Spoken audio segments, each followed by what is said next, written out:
नमस्कार बच्चों। कविता इतने ऊंचे उठो, इस कविता का हम दोहरान करेंगे। दोहरान से तात्पर्य इसलिए है क्योंकि हम इसमें महत्वपूर्ण जानकारी जो मिली है वो अपने जीवन में उतार सकें। यह कविता हमें संदेश देती है कि हमें भेदभाव, द्वेष और ईर्ष्या की भावना का त्याग करके सभी मनुष्य को समता भाव से देखना चाहिए। और इस कविता में कवि श्री द्वारिका प्रसाद माहेश्वरी यह चाहते हैं कि पुरानी जीर्ण परंपराओं को हम त्याग दें और नवीनता का संचार करें, जिससे समाज में एक क्रांति उत्पन्न हो और एक विकास उत्पन्न हो। कवि यह भी चाहते हैं कि देश के भावी कर्णधार यानी बच्चे मौलिक रचना करें और सफलता की ओर बढ़ें। अब इसको जानने के लिए सर्वप्रथम हम इसके मूल भाव और शब्दार्थ जानेंगे, यानी मूल्य को। इसमें बताया गया है आधुनिक मूल्यों की सराहना। जो नया है उसे सराहो यानी एप्रिशिएट करना। सौंदर्य बोध, नव निर्माण का उत्साह कि जो नया किया गया है उसे बड़े ही उत्साहित रूप से जीवन में अपनाना चाहिए, चरितार्थ करना चाहिए। शब्दार्थ: गगन, आकाश, वृष्टि, बारिश, मलय पवन, मलय पर्वत से आने वाली हवा, राग, सुरों का विशेष संयोजन, मौलिक, मूल रूप से नया, जीर्ण शीर्ण, जर्जरित, पुराना, चिरंतन, सदा से चला आ रहा, प्रतिपल, हर पल, सिंचित, सींचा हुआ, ज्वालाओं, लपटे, तूलिका, कूंची, नूतन, नया, पोषक, पुष्ट करने वाला, द्योतक, जानकारी देने वाला, शाश्वत, सदा रहने वाला, कुरूप, भद्दा।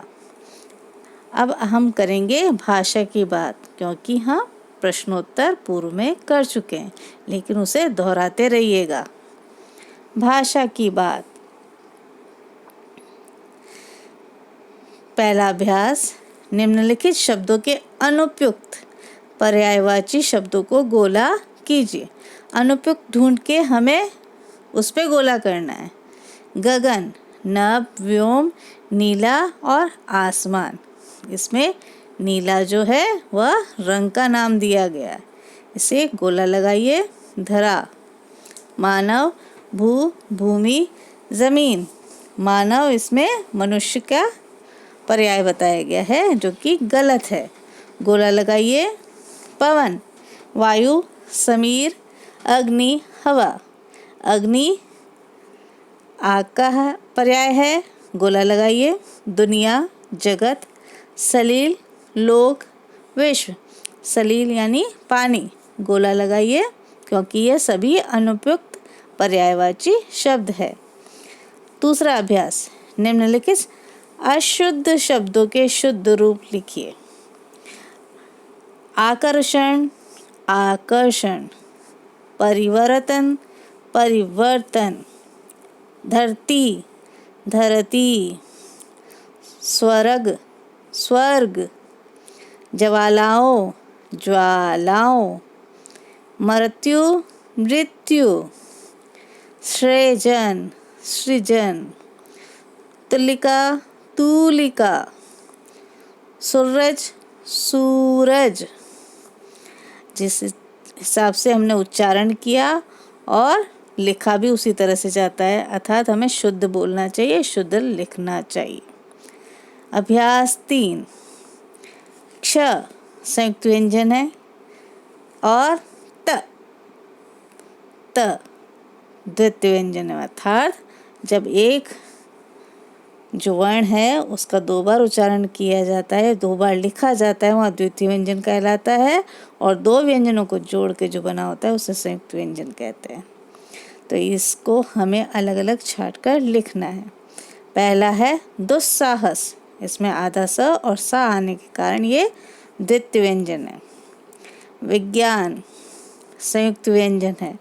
क्षितिज, संयुक्त व्यंजन, उद्देश्य, द्वितीय व्यंजन। द्वितीय कैसे हुआ? हाँ, द और द का संयुक्त जो है उसको हम कहेंगे द्वितीय व्यंजन। त्रिशूल संयुक्त व्यंजन, उज्जैन द्वितीय व्यंजन। अगला प्रश्न खोलिए।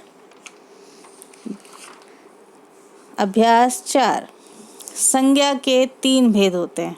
मुख्य रूप से आप पढ़ते आए हैं कक्षा 3 से, जो आप जानते हैं।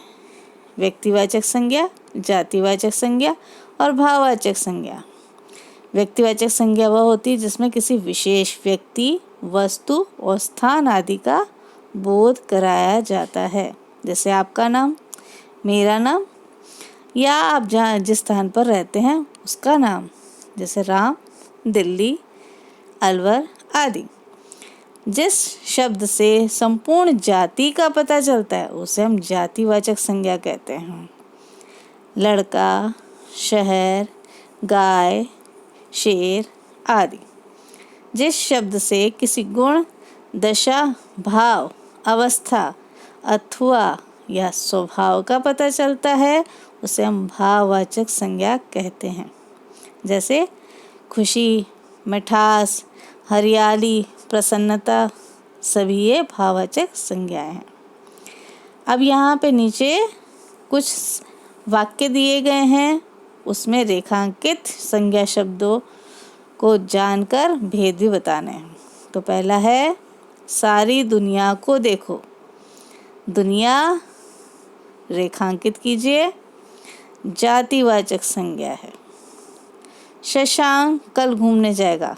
ख, इसमें ख में शशांक नाम है, अर्थात यह व्यक्तिवाचक संज्ञा है। ग, हम कल जापान जाएंगे। जापान किसी विशेष शहर, देश का नाम है, इसलिए हम क्या कहेंगे? व्यक्तिवाचक संज्ञा। घ, उसे हरियाली बहुत पसंद है। हरियाली भाववाचक संज्ञा। ड, अच्छाई बुराई को हरा देती है। दोनों ही भाववाचक संज्ञा है। भाववाचक संज्ञा होती जिसे हम छू नहीं सकते, सिर्फ हम जान सकते हैं, महसूस कर सकते हैं। च, हमें इसे स्वर्ग बनाना है। स्वर्ग यानी व्यक्तिवाचक संज्ञा। अब आती है अनुभव की बारी। अब यहाँ बताया गया है पुराना सब कुछ बदलकर नए की स्थापना करना क्रांति कहलाता है।